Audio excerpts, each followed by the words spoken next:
दोस्तों, कैलाश मानसरोवर को हिंदू धर्म के सबसे पवित्र स्थानों में से एक माना जाता है। तिब्बत में स्थित कैलाश पर्वत पर चीन ने 2001 से ही चढ़ने पर प्रतिबंध लगाया हुआ है। हालांकि 1990 से लेकर 1996 के बीच चीन के वैज्ञानिकों ने कई बार इस पवित्र पर्वत पर चढ़ने और उसके रहस्यों को जानने की कोशिश की थी, लेकिन जब चढ़ाई करने में चीन असफल रहा तो उन्होंने हेलीकॉप्टर के जरिए भी इस पर्वत की चोटी पर पहुंचने की कोशिश की थी। मगर वहां जो हैरान करने वाला नजारा चीनी वैज्ञानिकों को देखने को मिला, उसके बाद चीन ने आज तक इस पर्वत पर दोबारा कभी भी चढ़ने की कोशिश नहीं की। तो आज हम आपको चीनी वैज्ञानिकों द्वारा कैलाश पर चढ़ने और हेलीकॉप्टर उतारने की कोशिशों से जुड़े ऐसे रहस्यों के बारे में बताने जा रहे हैं जिनके बारे में पहले आपने कभी नहीं सुना होगा। सबसे पहले 1991 में चीन के वैज्ञानिकों ने जापान के कुछ वैज्ञानिकों के साथ एक टीम बनाकर कैलाश पर चढ़ने की कोशिश की थी।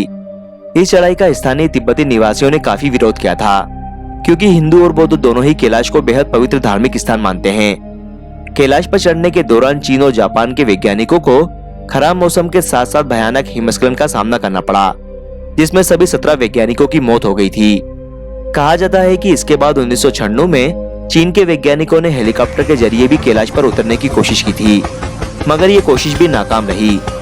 चीनी मीडिया रिपोर्ट्स के मुताबिक शुरुआत में वैज्ञानिकों को कैलाश के बेहद मनमोहक और सुंदर नजारे देखने को मिले, मगर जैसे जैसे वो ऊंचाई की ओर बढ़ते गए उनका सामना ऐसे ऐसे खतरों से हुआ जिन्होंने उनकी रूह तक कपा दी थी। कहते हैं कि कुछ ऊंचाई पर हेलीकॉप्टर के पहुंचते ही कैलाश पर मौसम में अचानक बदलाव होने लगा और भयानक बर्फबारी के बीच हिमस्खलन होते दिखाई देने लगे।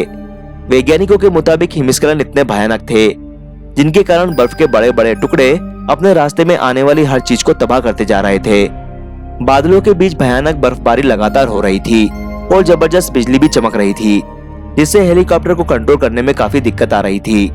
ऊंचाई बढ़ने के साथ ही वातावरण में ऑक्सीजन लेवल भी कम होता गया, जिसके कारण हेलीकॉप्टर के इंजन अपनी पूरी क्षमता के साथ काम नहीं कर पा रहे थे। चीनी वैज्ञानिकों के मुताबिक कैलाश पर सभी दिशाएं आकर मिलती है, जिसके कारण उन्हें भयानक दिशा भ्रम का आभास होने लगा। उन्हें सारे रास्ते एक ही ओर जाते हुए दिखाई देने लगे। जैसे जैसे वो उस पर्वत की ओर बढ़ते गए जिस पर आज तक कोई नहीं चढ़ सका, तो उनका दिल तेजी से धड़कने लगा और कमजोरी महसूस होने लगी। वैज्ञानिकों के मुताबिक उन्हें डर लगने लगा और वापस जाने के ख्याल मन में आने लगे। हालांकि इसके बावजूद वो किसी तरह से ऊपर बढ़ते रहे। कुछ और ऊंचाई पर पहुंचते ही तेज बर्फीली हवाओं के बीच उनके हेलीकॉप्टर में खतरे का अलार्म बजने लगा।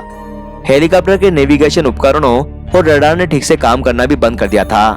साथ ही फ्यूल की मात्रा बताने वाले उपकरण ने भी अपना काम करना बंद कर दिया था, जिसके बाद उन्हें तुरंत ही अपना मिशन बीच में छोड़कर वापस बेस कैंप पर आना पड़ा, क्योंकि किसी भी वक्त उनका हेलीकॉप्टर क्रैश होने वाला था। इस मिशन के फेल होने के बाद चीन ने कभी भी दोबारा कैलाश पर चढ़ने की कोशिश नहीं की। कहते हैं कि कैलाश की चढ़ाई के मार्ग पर एक ऐसा खास पॉइंट है जहां पहुंचने पर आध्यात्मिक शक्तियां चेतावनी देती है।